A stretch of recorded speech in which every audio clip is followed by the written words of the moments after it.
મહીસાગર જિલ્લામાં સ્થાનિક સ્વરાજ્યની ચૂંટણીનો ધમધમાટ તેજ બની ગયો છે। આજે ઉમેદવારી ફોર્મ ભરવાનો અંતિમ દિવસ હોવાથી ભાજપ, કોંગ્રેસ અને આમ આદમી પાર્ટી સહિતના તમામ રાજકીય પક્ષો અને અપક્ષ ઉમેદવારોમાં ભારે ઉત્સાહ જોવા મળ્યો।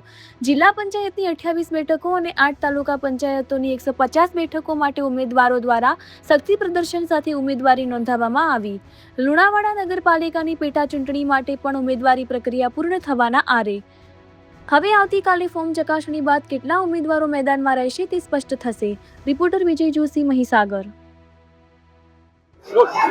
મહીસાગર જિલ્લામાં વડા જિલ્લા પંચાયત સીટ મને જે આજે ભારતીય જનતા પાર્ટીના શીર્ષ નેતૃત્વ, પ્રદેશ નેતૃત્વ અને અમારા મહીસાગર જિલ્લાના નેતૃત્વએ મને મારી પર વિશ્વાસ મૂકી મને ટિકિટ આપી છે, ત્યારે હું વિજય વિશ્વાસ સાથે કહું છું કે આ સીટ પૂર્ણ બહુમતીથી અમે જીતીશું અને મહીસાગર જિલ્લામાં ભારતીય જનતા પાર્ટીની જિલ્લા પંચાયત બનશે એવા વિશ્વાસ સાથે આજે મેં મારું ફોર્મ ભર્યું છે।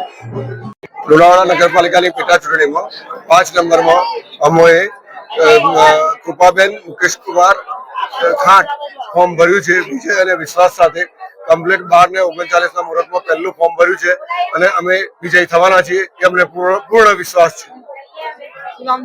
કન્યા રાકેશ કુમાર નટોલા, વિરોધ પક્ષના નેતા। ભારત માતા કી જય। મારું નામ પટેલ ભાવિકાબેન અશ્વિન કુમાર છે। હું મધવાસ ગામની રહેવાસી છું।